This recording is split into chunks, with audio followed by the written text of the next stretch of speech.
Adorons notre Dieu. Célébrons le roi des rois, le Seigneur des seigneurs qui est descendu sous la forme d'un enfant. Alléluia. Au peuple fidèle, entends la nouvelle. Oh, viens triomphant, joyeux, oui, viens en ce lieu. Viens et contemple Jésus-Christ, le roi des cieux. Adorons-le ensemble, adorons-le ensemble et proclamons ensemble Jésus le Sauveur.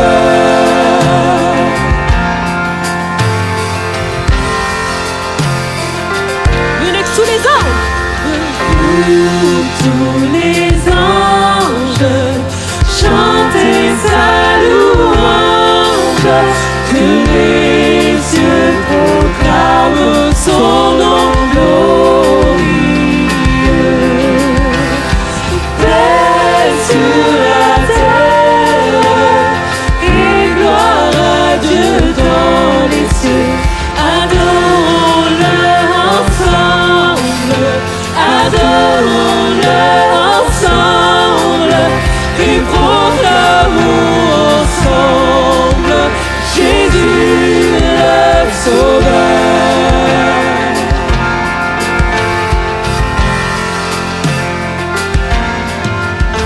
Ouvrons notre cœur et faisons-lui place.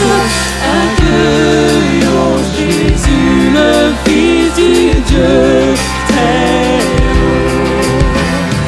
haut.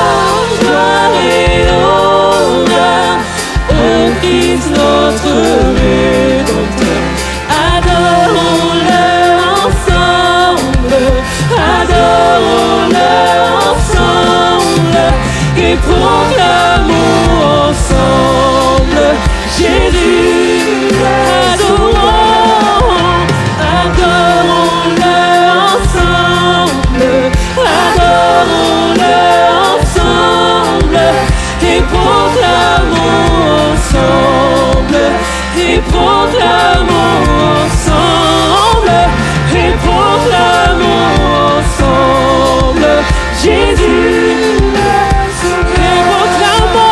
Et proclamons ensemble, et proclamons ensemble, et proclamons ensemble Jésus le Sauveur.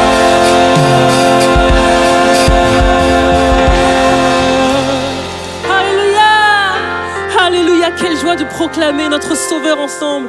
Nous allons dire, nous allons le répéter, notre Sauveur vit, notre Sauveur vit. Amen. Tu règnes à jamais, Seigneur. On tape des mains. Là où vous êtes, levez-vous, déposez votre tasse de thé et tapez les mains.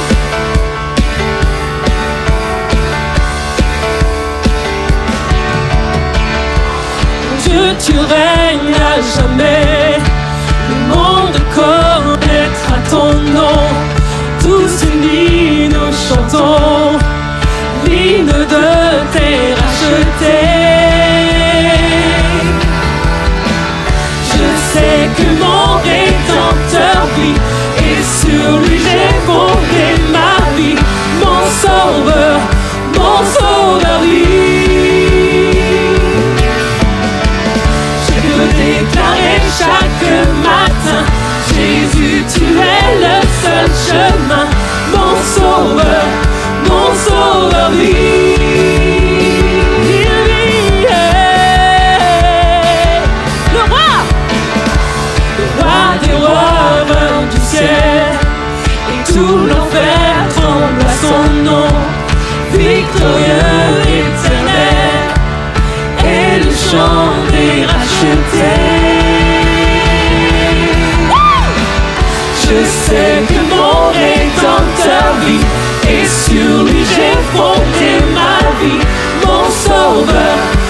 sauveur vit. Et je peux déclarer chaque matin, Jésus, tu es le seul chemin, mon sauveur vit.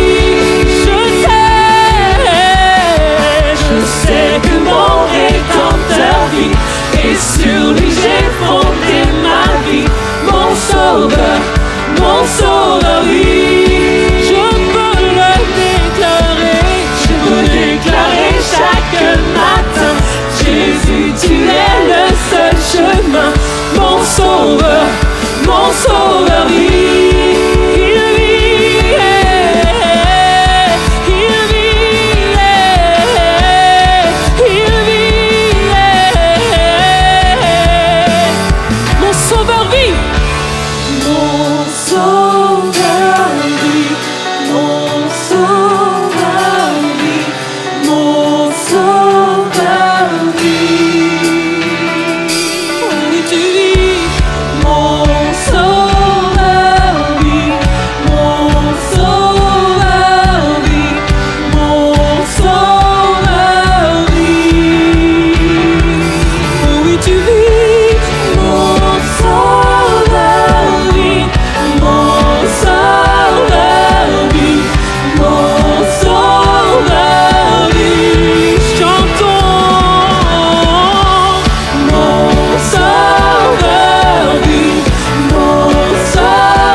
Mon sauveur vit.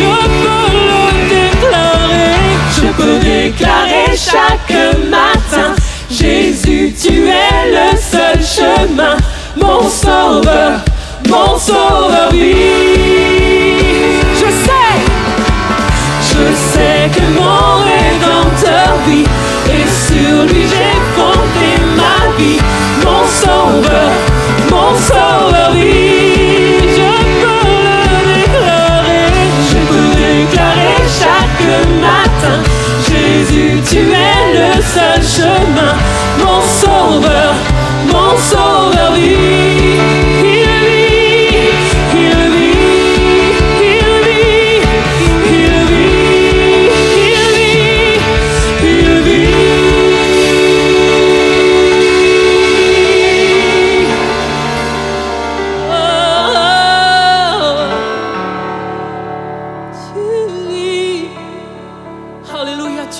Jamais, Seigneur. Tu vis à jamais, cher Rédempteur. Que nos yeux te voient ou qu'ils ne te voient pas, Seigneur Jésus. Tu vis. Alléluia.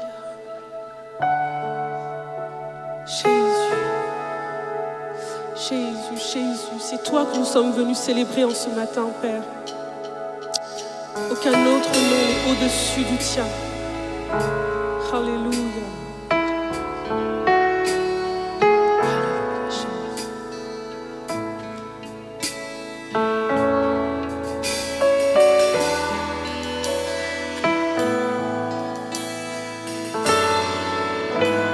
Minuit chrétien, c'est l'heure solennelle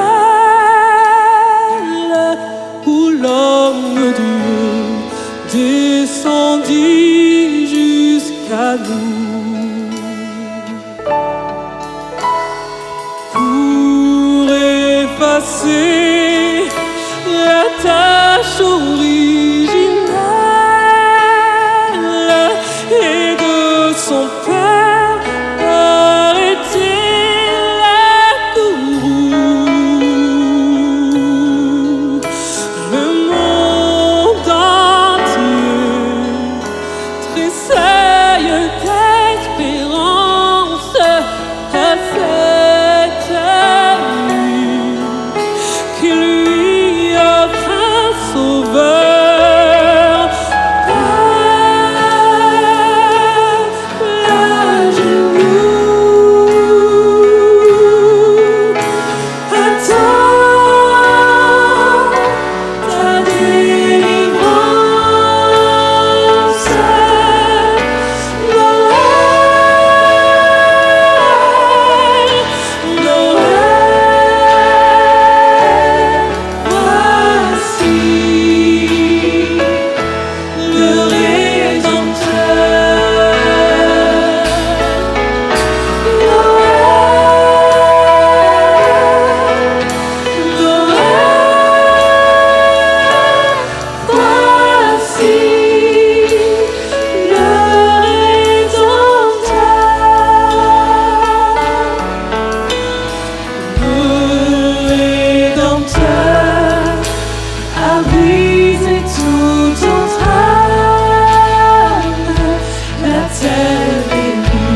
chante ta délivrance.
Le Seigneur est venu parmi nous. Il habitait au milieu de nous. Il était né, puis il a grandi de grâce en grâce, puis il a donné sa vie pour chacun de nous, pour quiconque croit en lui. Puis il est mort, puis Dieu l'a ressuscité. Maintenant, il siège à la droite du Père et il intercède pour chacun de nous. Donc, quand on va faire ce chant, on va proclamer qui Jésus est. Qui Jésus est dans le ciel, sur la terre. Qui il est. Et il est révélé par le Saint-Esprit. Chantons-le ensemble.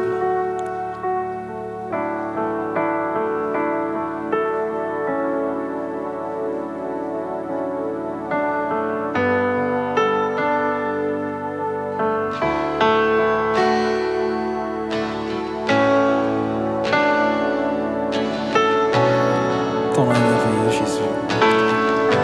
Ton nom est le plus grand de tous les noms. Nul n'est comme toi, Jésus.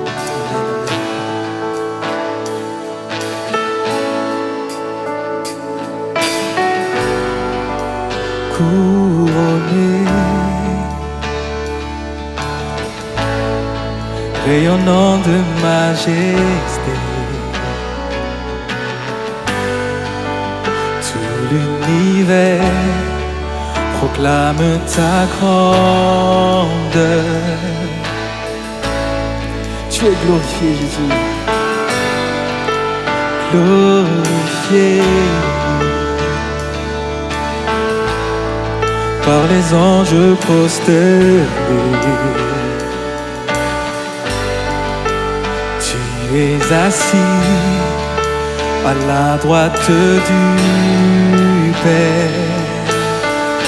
Jésus, merveilleux nom. Jésus, merveilleux nom, qui est semblable à toi, ô Dieu. Jésus, ton précieux nom est digne d'hommage.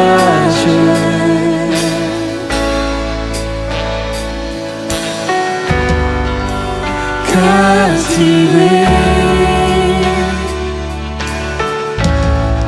par l'éclat de ta beauté. Écoute nos voix. Nos voix s'élèvent pour te rendre gloire. Jésus, Jésus, merveilleux nom, qui est semblable à toi, ô Dieu. Jésus, son précieux nom est digne d'hommage. Jésus, Jésus, Jésus, merveilleux nom, qui est semblable à toi, ô Dieu. Ton précieux nom, Jésus, ton précieux nom est digne d'hommage. Maintenant, préparez-vous à déclarer qui il est pour votre vie, qui il est pour votre famille. Oh, consolateur. Consolateur, divin rocher, libérateur, prince de la paix, Dieu créateur, Fils bien-aimé, libérateur, roi serviteur, Seigneur couronné, commencement,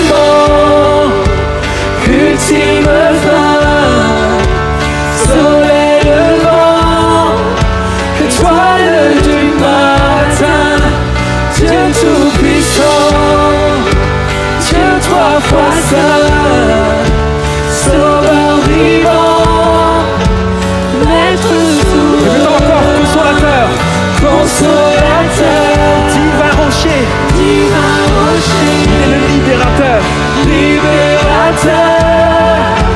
prince de la paix, Dieu créateur, Fils bien-aimé, roi serviteur, Seigneur couronné. Il est l'alpha, il est l'oméga, ultime fin, soleil levant, étoile du matin. Jésus est Dieu, tout-puissant, Jésus est saint, Dieu trois fois saint, sauveur vivant, maître souverain.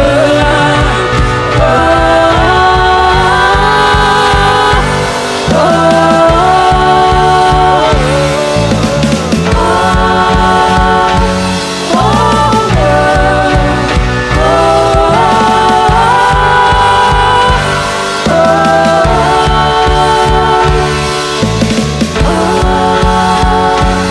oh,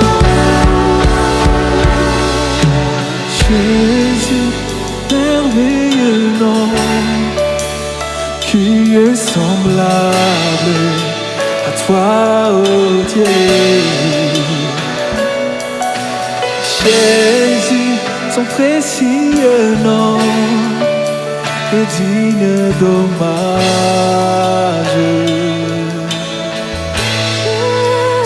Jésus, Seigneur.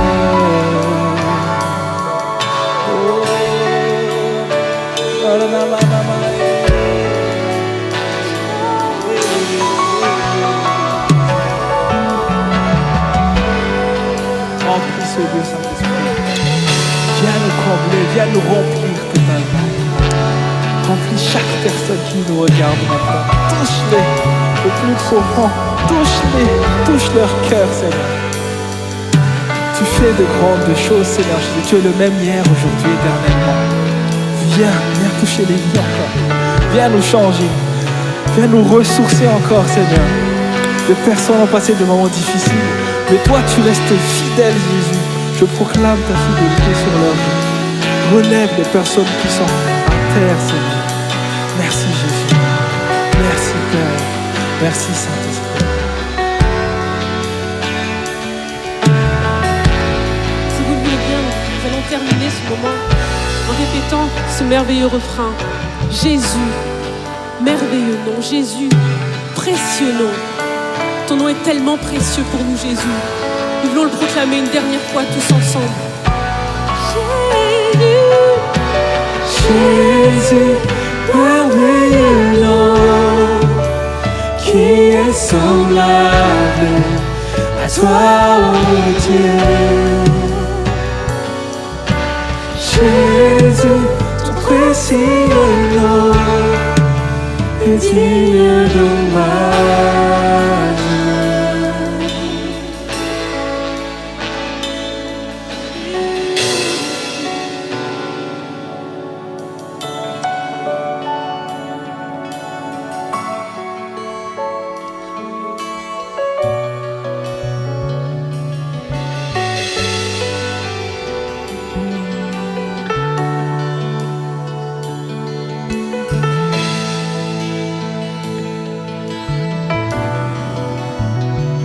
Ton nom est un merveilleux nom. Et c'est vrai qu'il est digne d'hommage. Il y a 2000 ans, un sauveur nous est né. Et c'est une joie profonde de savoir que quelqu'un est venu pour nous. Il n'est pas seulement né. Il nous aime et il est vivant. Et il est vivant aujourd'hui pour chacun d'entre nous. Nous l'avons accepté dans notre vie. Notre vie a été remplie par sa présence. Et maintenant, nous allons nous souvenir ensemble ce que Jésus a fait à la croix pour nous. C'est une joie encore d'être ensemble. Nous partageons le même Seigneur. Nous partageons la même espérance vivante. Et nous allons prendre ce repas ensemble. Ce repas en communion les uns avec les autres. Parce que nous avons un héritage en Christ. Nous sommes enfants de Dieu. Et nous le sommes ensemble. Alors c'est une joie d'être avec vous. C'est une joie que Jésus soit mort pour nous et qu'il soit ressuscité. Je vais partager avec vous un verset qui se situe en 1 Pierre. Et il nous dit: béni soit Dieu, le Père de notre Seigneur Jésus-Christ, qui, selon sa grande miséricorde, nous a régénérés pour une espérance vivante, par la résurrection de Jésus-Christ d'entre les morts, pour un héritage qui ne peut ni se corrompre, ni se souiller, ni flétrir, lequel vous est réservé dans les cieux. À vous qui, par la puissance de Dieu, êtes gardés par la foi pour le salut prêt à être révélé dans les derniers temps. C'est là ce qui fait votre joie. C'est là ce qui fait ma joie encore ce matin. Oui, il s'agit d'une espérance vivante. On peut avoir une espérance des choses dans la vie et on peut être déçu. J'ai envie de vous dire qu'avec Jésus et au travers de son sacrifice à la croix, cette espérance qui nous est acquise, cette espérance vivante ne peut produire chez nous quelque chose qui nous déçoive. Jésus est mort et plus que tout, Jésus est ressuscité et il vit pour nous. Et ce qu'il veut, c'est que nous nous rappelions qu'aujourd'hui est un moment de joie, un moment de communion en sa présence, où nous pouvons encore nous dire, oui, nous avons une espérance vivante. Nous avons une espérance vivante aujourd'hui, mais nous avons une espérance vivante éternelle. Jésus est mort à la croix et il est ressuscité pour que nous ayons cette espérance de la vie éternelle. Alors oui, nous nous rappelons qu'un sauveur nous est né et que nous sommes dans la joie, mais nous nous rappelons ce qu'il a fait pour nous. Il est mort et il est ressuscité parce qu'il nous aimait. Et il veut que nous ayons cette joie. Il veut que nous nous rappelons qu'il est mort et qu'il est ressuscité pour chacun d'entre nous. Alors nous allons prendre ensemble ce pain et ce vin qui nous rappellent que Jésus a tout accompli à la croix. Qu'il a payé le prix pour toi, qu'il a payé le prix pour moi. Et que cette espérance, elle est pour nous aujourd'hui. Elle est pour toi. Elle est pour moi. Alors merci Jésus d'être venu. Merci de t'être livré. Merci parce que tu nous as donné cette espérance que nos péchés sont pardonnés. Merci parce que tu nous as donné cette espérance que tu vis en nous et tu vis avec nous et pour nous. Alors Jésus, encore ce matin, nous t'apportons la gloire, la reconnaissance et notre cœur est dans la joie. Comme ta parole le dit, notre cœur est dans la joie parce que nous savons que ce plan parfait est pour chacun d'entre nous. Et que cette espérance vivante est pour chacun d'entre nous. Prenons ensemble le pain, mes frères et sœurs.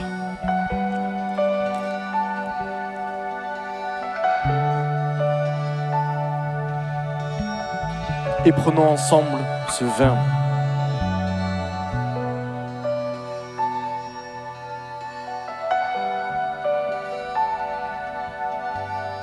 Ce Jésus qui a tout fait à la croix pour nous, eh bien, il est en nous et il veut notre joie. Place ta confiance en lui, place ton espérance en lui et tu ne seras jamais déçu, que ce soit aujourd'hui ou que ce soit pour toute ta vie. C'est une grâce encore que de lui appartenir. C'est une grâce encore de savoir que notre vie est entre ses mains. Alors merci à toi Jésus. Merci pour qui tu es et merci pour ce que tu fais dans notre vie. Merci mon Dieu. Sois loué, sois adoré. Que ces instants soient les tiens, que nous nous rappelions encore que tu es celui qui t'est donné pour nous. Et qu'aujourd'hui nous avons la vie. Amen. Amen. Nous allons continuer par un moment, encore vous allez voir, d'échange, de partage, qui va nous apprendre encore sur ce que Jésus est pour nous et sur ce qu'il a fait. Je vais laisser toute la place à Pierre et au message qu'il va nous apporter. Soyez bénis mes frères et sœurs. Nous pensons fort à vous et nous vous aimons. Alléluia. Amen. Bonjour à tous. Juste 2 petites secondes, je vais ramener ma table. Hop là. Je suis très heureux de vous retrouver en ce temps particulier, un temps particulier de fête. Et en réfléchissant à mon message, je me suis replongé dans ce que nous avons vécu l'année dernière. C'était encore une période un peu particulière. Nous avons fêté à quelques jours près sur le théâtre des Jazés notre culte de Noël en 2019. Et si j'ai gardé un excellent souvenir de ce rendez-vous, j'ai pas pu m'empêcher de me souvenir du contexte en 2019 dans lequel nous étions. Oui, parce qu'on oublie vite les choses, mais quand on se souvient, lorsqu'on se rappelle de ce qui s'est passé, je vais vous permettre de regarder, il y a des vignettes, si on peut les diffuser, si tu peux avancer. Voilà, c'était ce que nous avons vécu, c'était un jour de fête, j'étais sur ce théâtre, et à côté de ça, j'ai du mal à dissocier ce que nous avons vécu en décembre 2019 des problématiques de transport que nous avions sur place. Oui, parce qu'on aurait tendance à oublier ce que nous avons vécu à cette époque. Les grèves étaient partout et bloquaient Paris. Tant et si bien que je me suis permis de vous afficher cette vignette que vous voyez. Il était plus rapide d'aller à Marne-la-Vallée de Lyon, tellement c'était compliqué. On mettait à peu près 4 heures pour aller de Paris à Disney, tandis que si vous partiez de Lyon, vous mettiez à peu près 2 heures, voire 3 heures. Autant vous dire que c'était extrêmement compliqué. Alors, pour être très honnête avec vous, en 2020, je m'attendais à mieux. Oui, parce qu'on est toujours dans cette projection de se dire que l'année suivante, ça sera meilleur. Mais pour être très honnête, en y regardant de près, on a l'impression même que ça s'est compliqué d'une année à l'autre. Alors c'est vrai, les raisons sont certes différentes. Si l'année dernière, c'est les grèves qui avaient paralysé Paris, aujourd'hui, c'est une épidémie mondiale qui fait que nous ne pouvons pas nous retrouver. Alors on en vient à se dire, mais qu'est-ce qui nous attend en 2021 ? Et d'ailleurs, c'est surprenant parce que la plupart de nos politiques et même le monde actuel qui a l'habitude de se projeter positivement dans l'avenir finit par appréhender les événements qui suivent. Et notre monde a tellement de raisons d'appréhender, tellement d'incertitudes, tellement d'éléments qui nous amènent à douter, à avoir peur, à craindre l'année suivante.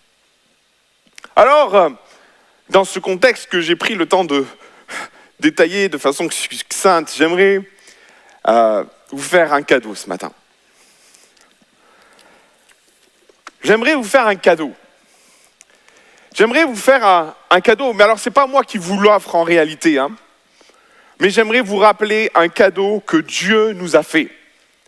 En cette période extraordinaire qu'est la période de Noël où nous fêtons bien des choses, où nous fêtons et nous devrions fêter principalement la naissance de Jésus, j'aimerais vous rappeler un cadeau que Dieu nous a fait pendant cette période extraordinaire. Un cadeau qui est directement lié à la naissance de Jésus. Un cadeau qui peut être dans nos vies quelque chose un peu éloigné. Comprenez, je pense qu'il y a beaucoup de choses écrites dans la Bible qui bien souvent restent trop souvent dans la Bible. Or, ce que Dieu veut que nous vivions, or, ce que Dieu veut que nous appréhendions dans nos vies spirituelles, c'est de rendre ce qui est écrit vivant en nous. Et c'est ce que j'aimerais laisser sur votre cœur ce matin. J'aimerais vous dire que Dieu nous a fait un cadeau qui ne doit pas rester simplement dans la Bible, mais qui doit prendre vie en nous. Ce cadeau, Jésus, Dieu l'a annoncé dès le départ. Il l'a dit presque 600 ans avant l'arrivée de Jésus dans le livre d'Ésaïe. Le texte va s'afficher. Dans le livre d'Ésaïe, chapitre 9, il est dit, verset 6, car un enfant nous est né, un fils nous est donné, et la domination repose sur ses épaules. On l'appellera admirable, on l'appellera conseiller, Dieu puissant, Père éternel. Et notez bien ce que Dieu dit.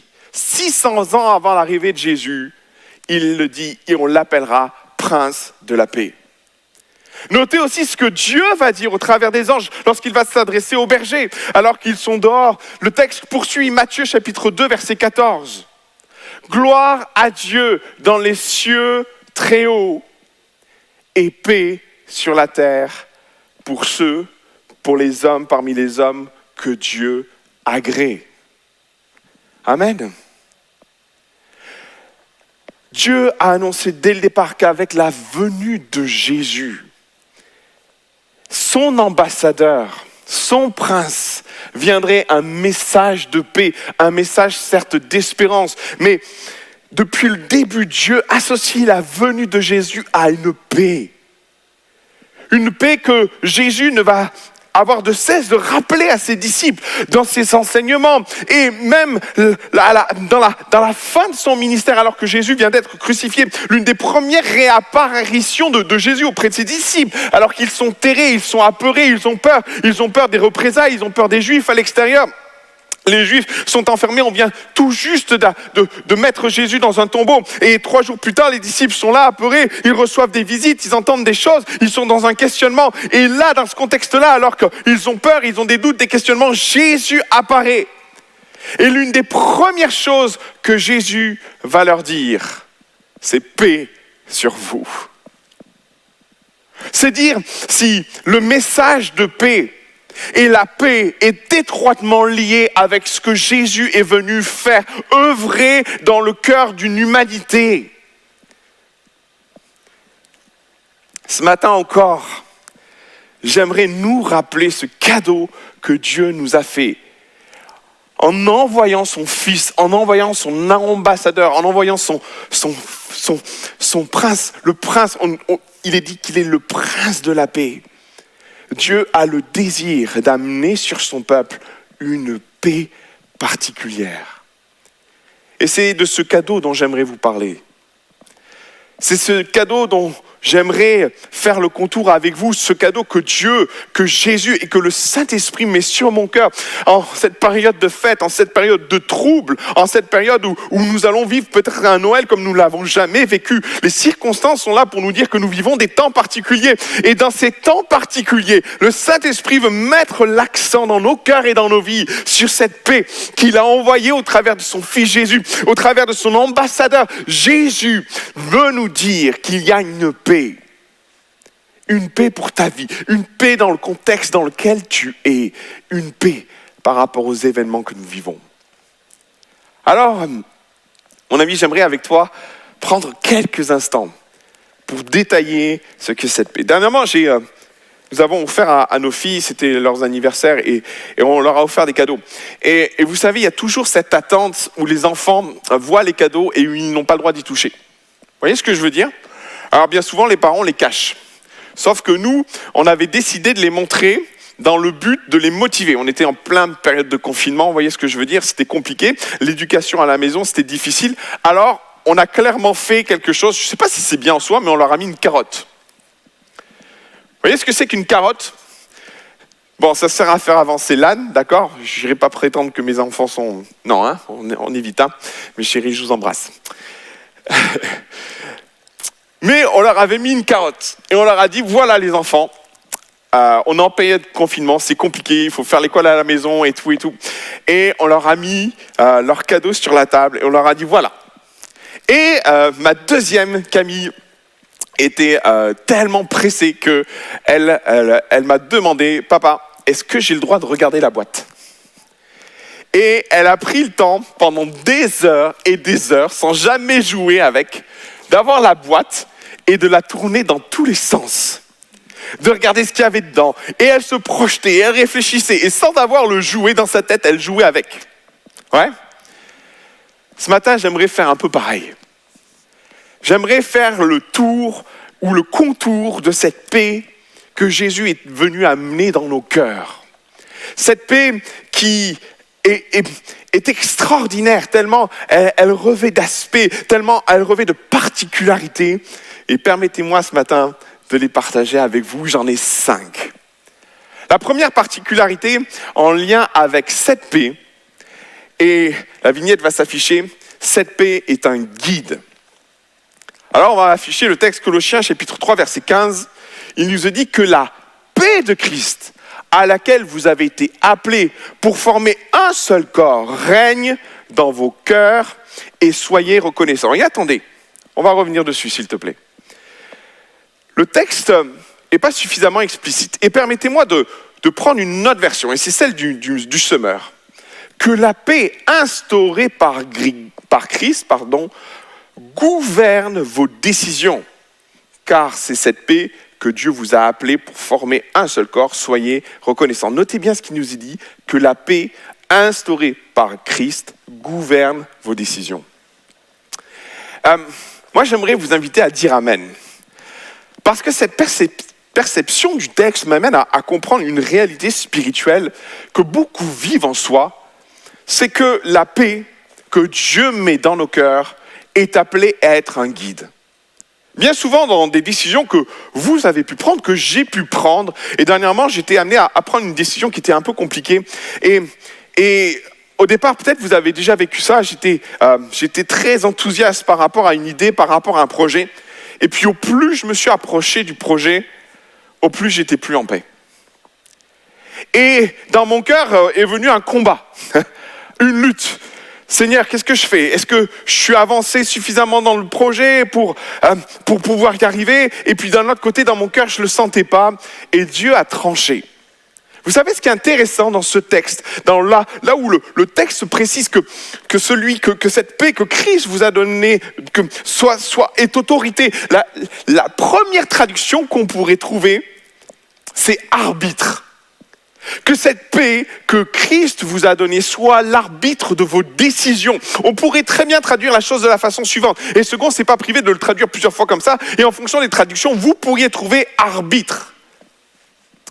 Arbitre. Que la paix de Dieu arbitre vos décisions. Maintenant, moi, j'aimerais vous poser une question. Qui arbitre vos vies ? Est-ce que vous me permettez ce matin de vous diffusez une petite vidéo. Ça dure 1 minute.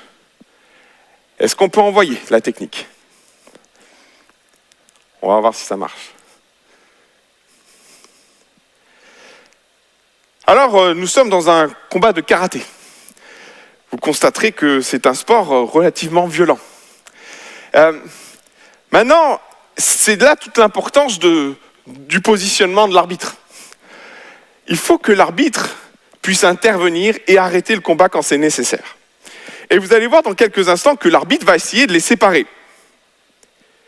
Maintenant, je vous pose la question, qui est l'arbitre ?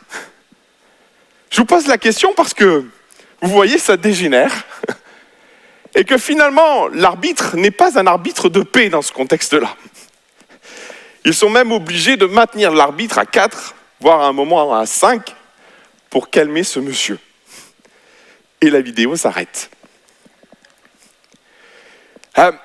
Je pose cette question, qui est en train d'arbitrer tes décisions aujourd'hui ? Et dans le contexte dans lequel nous vivons, dans le trouble dans lequel nous sommes, il est important de se poser cette question. Parce que nous pourrions amener à prendre des décisions sur le coup de la peur, sous le coup de la crainte, comme Saül a pu le faire. Dans le livre de Samuel, rappelez-vous, Saül va prendre des décisions, le prophète lui avait dit d'attendre 7 jours, il ne va pas attendre 7 jours, il va accomplir le sacrifice, mais derrière, ce qui a arbitré la décision de Saül, c'est la peur. Moi, j'aimerais te dire que dans cette période, plus que jamais, à l'aube de l'année 2021 qui est là, dans quelques jours, nous allons le fêter, l'un des plus beaux cadeaux que tu pourrais te faire, l'un des plus beaux cadeaux que tu pourrais faire à ta famille, c'est de dire, Seigneur, que ta paix dirige mes pas. Que le Saint-Esprit, dans les décisions, dans les choix que j'aurai à faire, parce que nous aurons des choix à faire, des choix importants, des choix qui vont être compliqués, mais qu'ils soient dirigés non pas par la peur, non pas par la crainte, non pas par la colère, non pas par quelque forme de pression qui puisse être sur nos vies, mais que la paix, comme le dit ce texte, dirige tes décisions, soit l'arbitre de tes décisions. Laisse la paix, cet instrument, ce cadeau merveilleux que Dieu a mis en toi.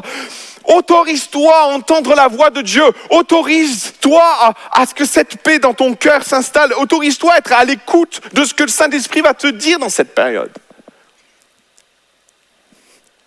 Autorise cet instrument extraordinaire qu'est le Saint-Esprit en toi à diriger tes pas au travers de la paix qui glissera dans ton cœur.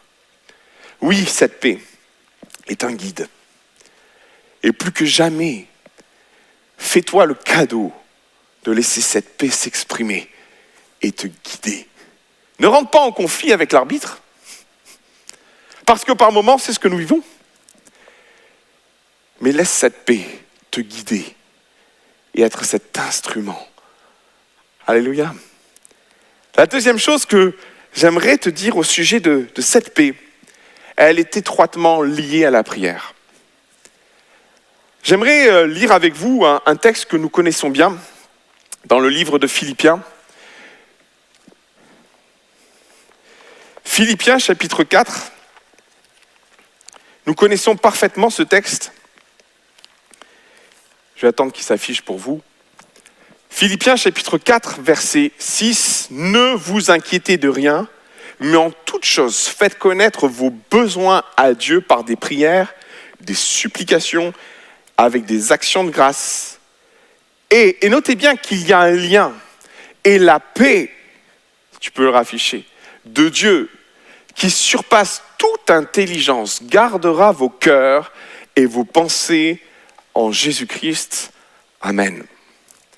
Moi, j'aimerais vous dire qu'il y a un lien de cause à effet entre la vie de prière et notre paix. Et souvent, par moments dans nos vies, l'inquiétude est un choix et pourrait se présenter comme un choix. Et comprenez ce que je veux dire. Ce choix, il est simple. Dieu met devant nous deux choix. Le choix de s'inquiéter ou finalement le choix de prier. Le choix de tomber dans ce que ce monde pourrait nous proposer, qui est l'inquiétude, qui est cette pression qui pourrait grandir en nous. Ou le choix de dire, Seigneur, ce que je ne maîtrise pas, toi tu le maîtrises et je le remets entre tes mains. Mes frères et sœurs, il y a un lien puissant, et sans doute que c'est quelque chose que tu connais, mon frère, ma sœur, mais j'ai eu à cœur de rappeler ces vérités spirituelles qui sont claires et tellement fondamentales dans notre démarche avec lui. La foi, notre vie de prière est étroitement liée à la paix que Dieu veut instaurer dans notre cœur. Vous savez, une chose qui m'a souvent interpellé dans le ministère de Jésus, c'est que souvent, Jésus a rappelé à ses disciples d'être en paix.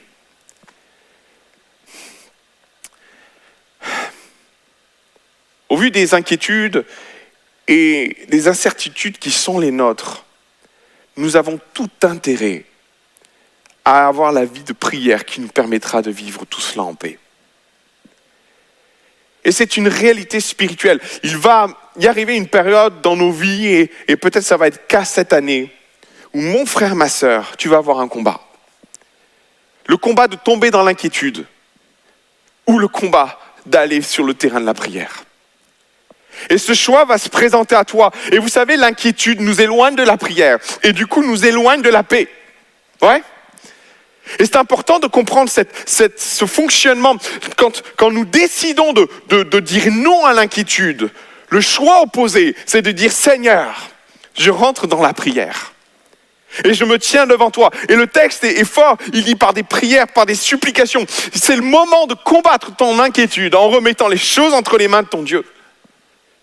Et alors, et c'est ça qui est beau dans ce texte, et alors quand tu as mis tout ça entre les mains de ton Dieu, C'est alors que la paix de Dieu, qui en effet surpasse toute intelligence, qui va au-delà du réel ou de ce qu'on pourrait être amené à vivre. Il y a plein de gens qui pourraient s'inquiéter, mais l'enfant de Dieu, parce qu'il rentre dans cette dimension de prière, il accepte de remettre les choses qu'il ne contrôle pas, ses incertitudes entre les mains de Dieu. Il accepte que sa vie soit entre les mains de Dieu. Et il accepte aussi avec cette certitude que tout concourt au bien de celui qui aime Dieu. Il rentre dans cette dimension de foi où son âme est apaisée et où il a la certitude que son bon Père Céleste s'occupe de lui. Fais-toi un cadeau cette année. Fais-toi un cadeau, le cadeau de vivre ces circonstances, de vivre ce qui pourrait t'inquiéter à l'abri de celui qui prend soin de toi. En lui remettant les choses, en lui remettant les éléments qui pourraient produire du souci en toi. Que la prière soit l'instrument qui te conduise à vivre la paix de Dieu en toi. Alléluia. Troisième chose, cette paix, elle nous est donnée par Jésus. C'est important de comprendre que Jésus est la source de cette paix. C'est Jean chapitre 14, verset 27, le texte va s'afficher dans quelques instants. Le texte, c'est Jésus qui le dit et Jésus le partage dans un contexte vraiment spécial. Il est à la fin de son ministère et il est en train de laisser des choses. Il est en train de partager des éléments tellement importants. Et dans ce passage-là, dans Jean chapitre 14, verset 27, Jésus leur dit « Je vous laisse la paix. Je vous donne ma paix. Je ne vous donne pas comme le monde donne. » Aussi que votre cœur ne se trouble point et ne s'alarme point. C'est important de comprendre que Jésus est la source de cette paix. Parce que bien souvent dans nos vies spirituelles, on pourrait être amené à confondre les paix. Et Jésus clarifie cette réalité spirituelle. Il met en avant le fait qu'il y a deux paix en fait. Il y a celle que lui procure et il y a celle que le monde procure. Et il n'est pas en train de nier le fait que ce monde procure une paix. En effet, en tant qu'enfant de Dieu, on peut vivre avec la paix que le monde nous procure. Ça, c'est peut-être vrai au départ. Parce que Dieu nous amène à vivre et à grandir spirituellement au point où à un moment donné, nous vivons et nous acceptons de passer sous sa paix. C'est pas toujours facile. Parce que la paix que ce monde nous offre peut être une paix facile en fait. On peut l'acquérir, on peut la marchander. Mais la réalité, c'est qu'elle est très instable, cette paix. Et dans le temps, elle peut se montrer fragile. Ce que nous avons vécu dernièrement avec le Covid nous a ramené combien nous sommes fragiles. Combien ce monde est fragile. Et finalement, les choses se sont bousculées, les économies se sont bousculées, les gouvernements ont été bousculés. Et ce monde qui pensait être en maîtrise des choses se retrouvait à genoux, maintenant à dire que la paix que ce monde peut essayer de nous procurer, c'est une paix tellement fragile. Et Jésus nous dit dans ce passage, oui en effet, il y a la paix que ce monde donne, mais il y a la paix que moi je veux te donner. Et quand on comprend le contexte dans lequel Jésus dit ces choses à ses disciples, et il est à la fin de son ministère, il faut vraiment bien comprendre le contexte. Jésus est en train de préparer ses disciples. Il est en train de leur dire, vous savez, ça va pas être facile. Ça va être des temps difficiles. Et il est en train de les préparer parce que c'est vrai, la persécution va commencer, beaucoup de choses vont commencer. Et Jésus n'est pas en train de leur dire, hey, vous allez vivre une paix extraordinaire, une paix que ce monde peut vous proposer, où vous serez à l'abri des dangers, où vous serez à l'abri de problèmes. Il n'est pas en train de leur dire ça, il est en train de leur dire que moi j'ai une paix qui sera à l'épreuve des circonstances.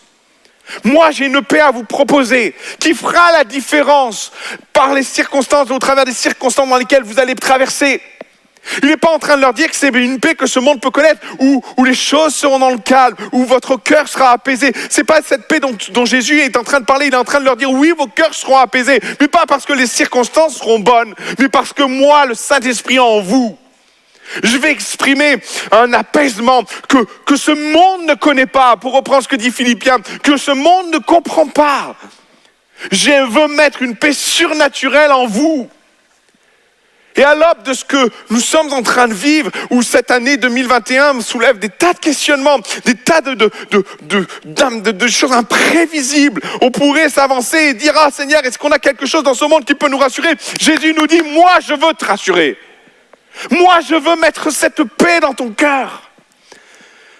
Moi, je veux te rappeler que ce monde a une paix. Mais moi, j'en ai une autre pour toi, qui mettra ton cœur à l'abri des circonstances. » Et le texte termine, c'est tellement beau comme le texte termine. Il dit, mais que votre cœur ne se trouble point et qu'il ne s'alarme point. Jésus est en train de poser et de leur dire, j'ai une paix surnaturelle pour toi. Et ce n'est pas une paix que le monde pourra te procurer, que les circonstances de ce monde pourront te procurer, mais c'est une paix surnaturelle qui sera à l'épreuve des circonstances. Amen.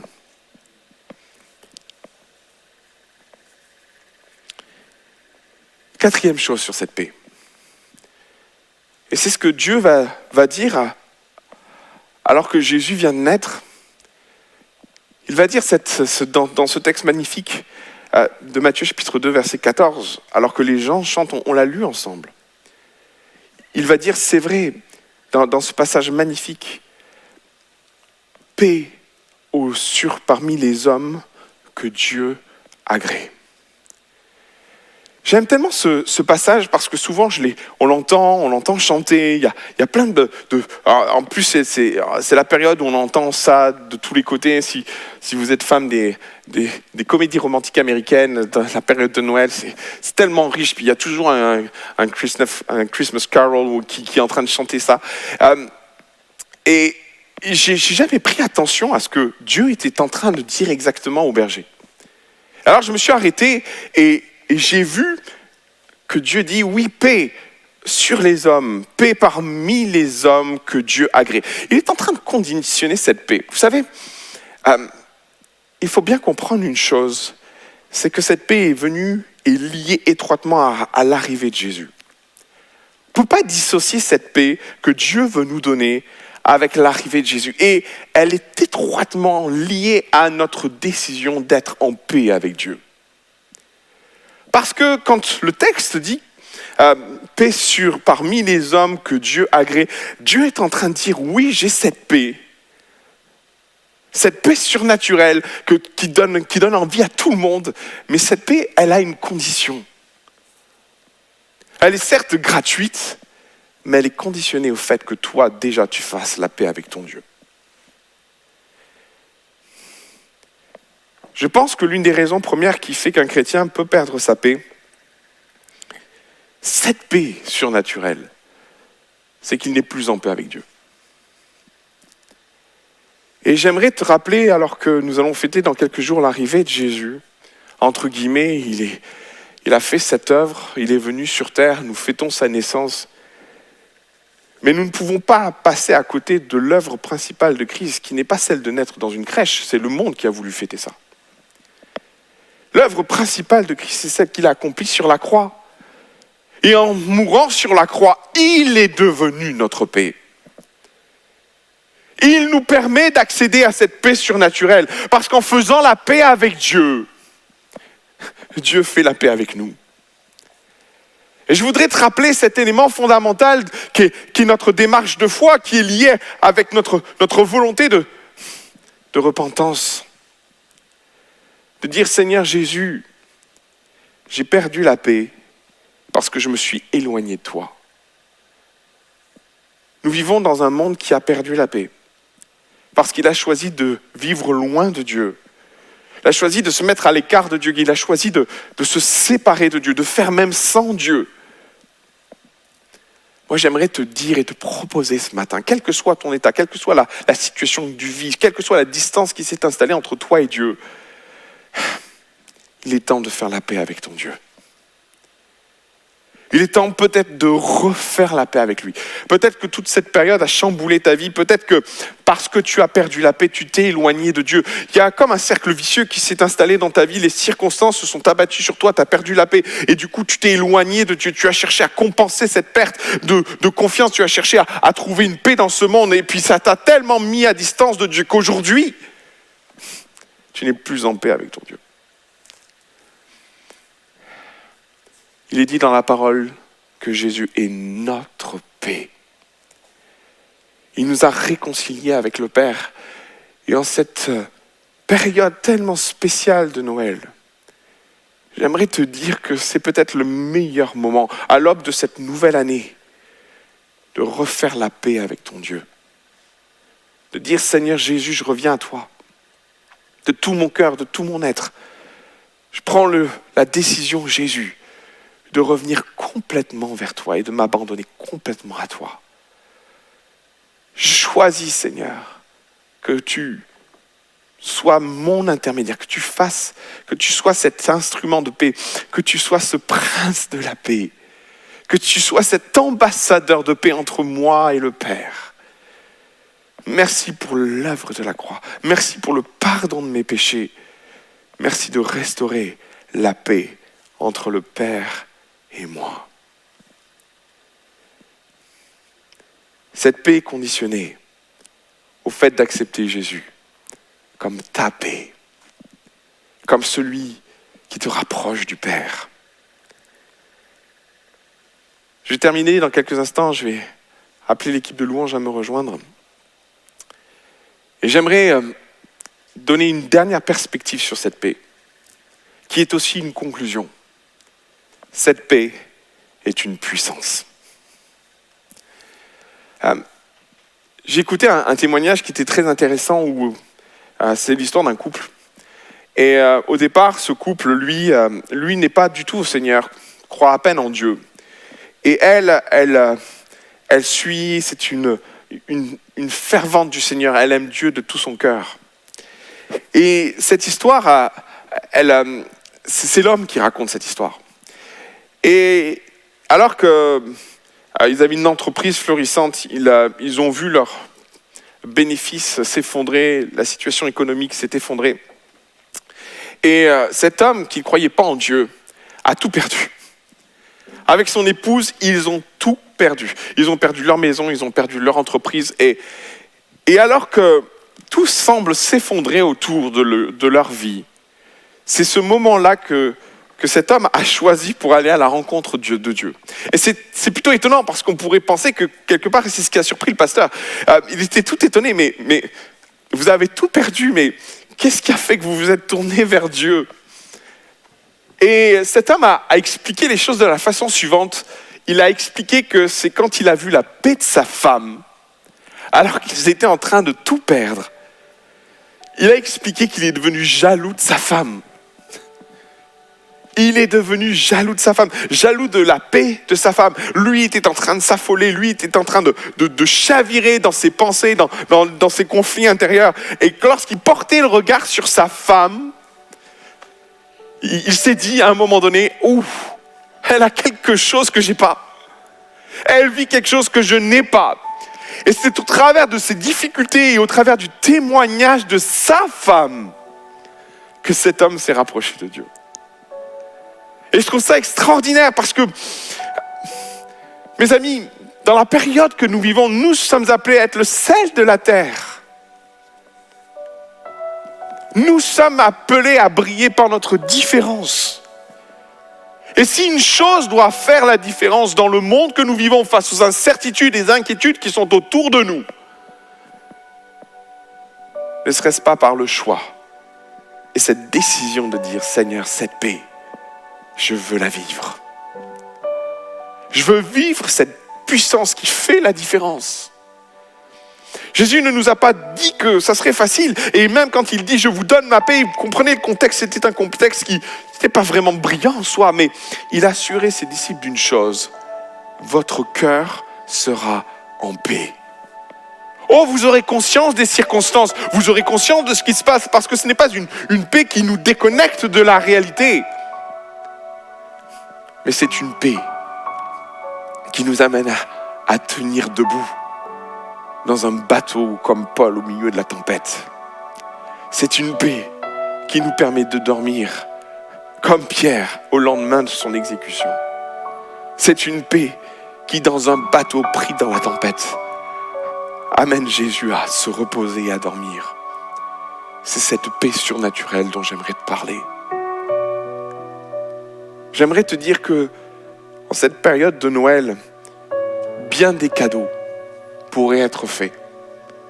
Tu pourrais venir et avoir réfléchi en long, en large au plus beau des cadeaux que tu pourrais faire à ton épouse, à ton époux, à tes enfants, à ta famille. Mais en vérité, j'aimerais te dire que le plus beau cadeau que tu puisses faire à ta famille, c'est celle de vivre cette paix. C'est le plus beau cadeau que tu pourrais te faire. Parce que les circonstances que nous avons vécues et que nous vivons et que nous continuons à vivre t'ont peut-être déstabilisé au point d'avoir conduit loin de Dieu aujourd'hui.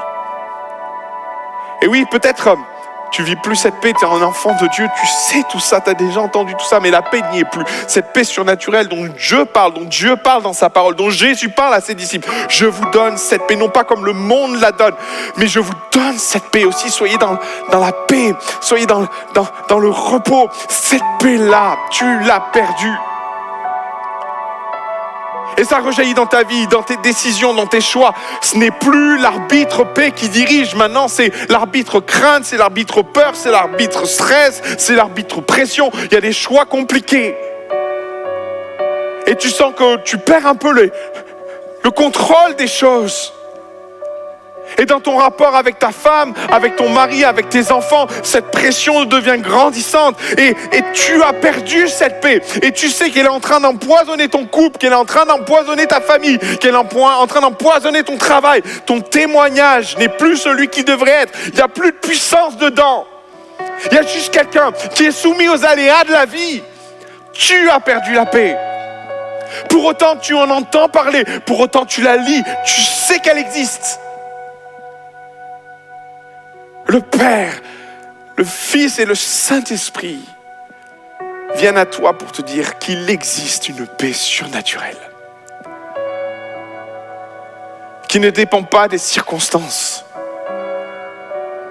Une paix qui fera la différence. Une paix qui est l'assurance que ton Dieu, quoi qu'il arrive, prendra soin de toi.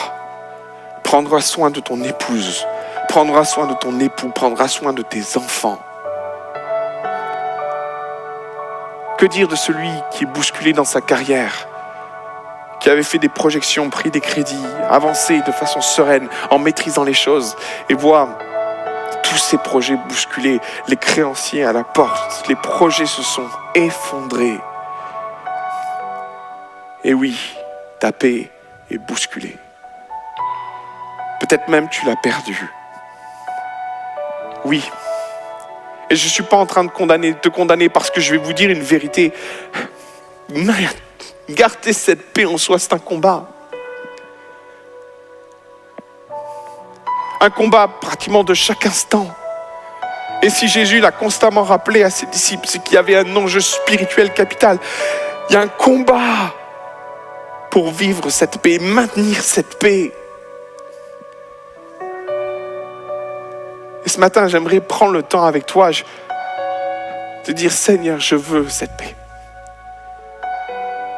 Je ne veux pas quitter ce temps. Je ne veux pas couper mon ordinateur, couper la télé, sans que tu es venu toucher mon cœur. Sans que tu puisses être venu dans ma vie mettre cette paix que j'ai perdue. Ou peut-être une paix que tu n'as jamais connue, jamais testée, jamais touchée. Et aujourd'hui, les circonstances t'amènent à être au pied du mur où finalement tout est en train de s'effondrer. Tu ne vis pas cette paix. Et tous les cadeaux que tu pourras mettre au pied du sapin ne changeront le mal-être dont tu es la source parce que les circonstances sont en train de polluer ton être. Le plus beau cadeau que tu puisses te faire aujourd'hui, le plus beau cadeau que tu puisses mettre au pied du sapin pour ta famille, pour tes enfants et pour toi-même, c'est de faire la paix avec ton Dieu et vivre cette paix surnaturelle à laquelle Dieu veut que tu participes. J'aimerais prendre un temps pour prier, vous voulez bien? On va baisser nos fronts ensemble quelques instants. Et j'aimerais t'inviter à la sortie de cette prière, à prendre contact. Il y a le numéro de téléphone qui va apparaître. À prendre contact avec nos équipes qui vont prier avec toi, qui vont échanger avec toi, qui vont t'aider dans ce temps. Tu n'es pas obligé de vivre ça tout seul. Tu n'es pas obligé d'être confronté à ça tout seul. Tu peux demander l'aide de frères et sœurs. Et je t'inviterai à prendre contact. Il y a un numéro pour les conseillers qui s'affiche. Je vais prier avec toi. Et une fois que cette prière sera faite, j'aimerais t'inviter à prendre contact avec quelqu'un, avec nos conseillers. Et nous allons prier ensemble pour que tu puisses t'offrir, en cette période de Noël, l'un des cadeaux les plus précieux que Jésus nous a fait en venant sur terre. Cette paix. Mon Jésus, tu nous dis, je vous donne ma paix. Je vous laisse ma paix, je vous donne ma paix. Cette paix que ce monde ne peut pas connaître, cette paix que ce monde ne connaît pas, ne peut pas comprendre en fait. Cette paix surnaturelle, c'est le cadeau le plus utile que nous pourrions nous donner de faire. Je prie pour tous mes bien-aimés qui, au travers des circonstances de ce qu'ils ont vécu aujourd'hui, sont profondément perturbés, sont profondément accablés. Je te prie pour ceux qui m'écoutent pour la première fois, qui écoutent l'Évangile pour la première fois. Je prie de parler à leur cœur, de leur révéler qu'il y a une paix, qu'il existe une paix qui peut changer leur vie. Seigneur mon Père, alors que nous nous tenons devant toi, alors que nous nous approchons de toi, je prie pour que cette paix se répande sur tous les cœurs qui aspirent à la vivre maintenant. Tous les cœurs qui sont en souffrance, tous les cœurs qui sont pris dans des engrenages de décisions, de choix compliqués. Tu nous as mis cette paix comme guide. Tu nous as mis cette paix pour nous amener à vivre cette sérénité spirituelle, quoi que nous puissions vivre. Seigneur Jésus, alors que nous nous tenons devant toi, je prie pour que ton Saint-Esprit visite les cœurs, visite les personnes qui m'écoutent maintenant, au nom de Jésus. Passe maintenant, au nom de Jésus. Amen. Et Amen. Que le Seigneur vous bénisse. Je vous souhaite les meilleures fêtes du monde. Et je souhaite aussi, et je prie dans mon cœur, que vous puissiez vous faire le plus beau des cadeaux en cette période. Que la paix de Jésus soit sur vous tous. Que Dieu vous bénisse et à bientôt. Si vous êtes d'accord, j'aimerais qu'on reprenne ensemble ce refrain qui nous parle des attributs de Dieu et qui nous dit effectivement que notre Dieu est le prince de paix. Alléluia. Jésus, merveilleux nom. Oh, Jésus. Jésus, merveilleux nom, qui est semblable à toi, ô Dieu. Jésus, ton précieux nom est digne d'hommage.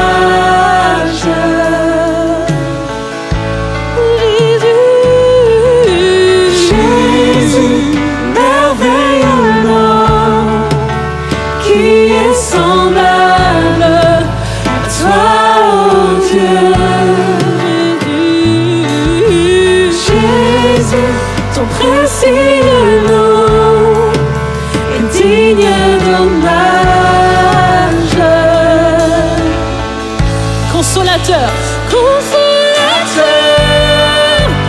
divin rocher, libérateur, prince de la paix, Dieu créateur, Fils bien-aimé, roi serviteur, Seigneur couronné, commencement, ultime fin, soleil levant, étoile du matin, Dieu tout-puissant, Dieu trois fois saint, sauveur vivant, maître souverain.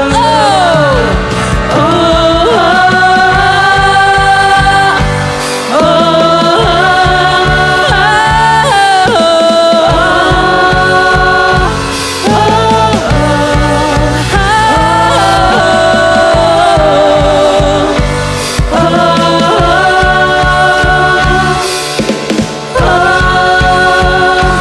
oh, Jésus, Jésus, merveilleux nom, qui est semblable à toi, oh Dieu.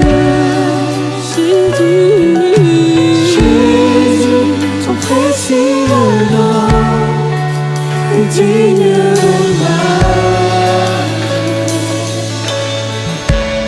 Célébrons ton précieux nom, Seigneur. Et nous te remercions parce que tu as 1000 visages, 1000 facettes. Ce que nous voulons saisir et garder dans nos cœurs ce matin, c'est que tu es bien ce prince de paix, inaltérable, inébranlable. Aucune circonstance ne peut t'atteindre. Nous voulons saisir et garder cette vérité dans nos vies, Seigneur. Que ton nom soit glorifié. Amen.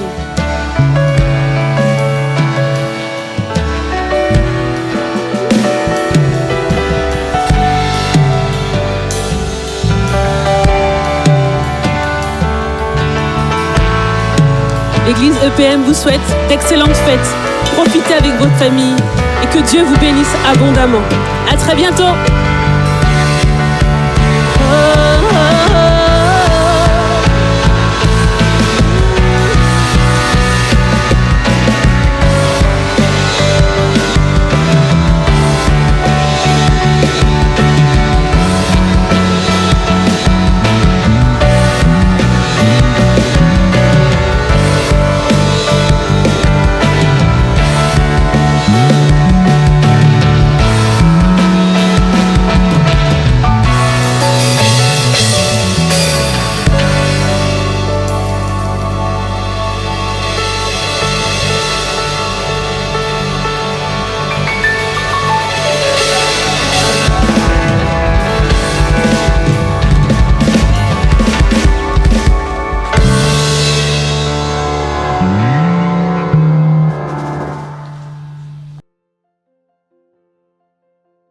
Bonjour à tous, j'espère que vous avez pu profiter et apprécier ces moments de louange et d'adoration en célébration de la naissance de notre Seigneur et Sauveur Jésus-Christ. Si ça a été le cas, n'oubliez pas de laisser un commentaire dans le chat.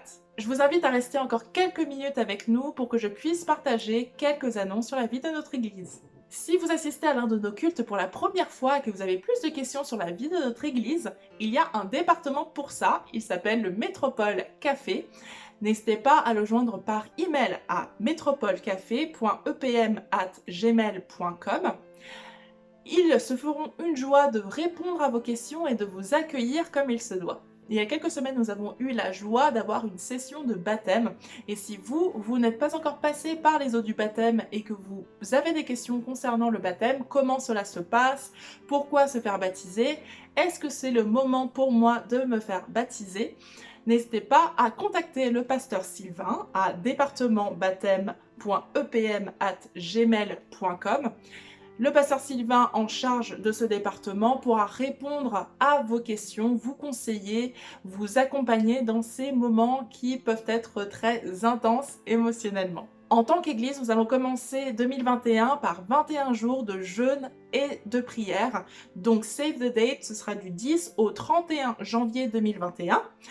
21 jours de jeûne de Daniel pour la nation et sur le thème « Seigneur, pardonne ». Donc Daniel 9, 19.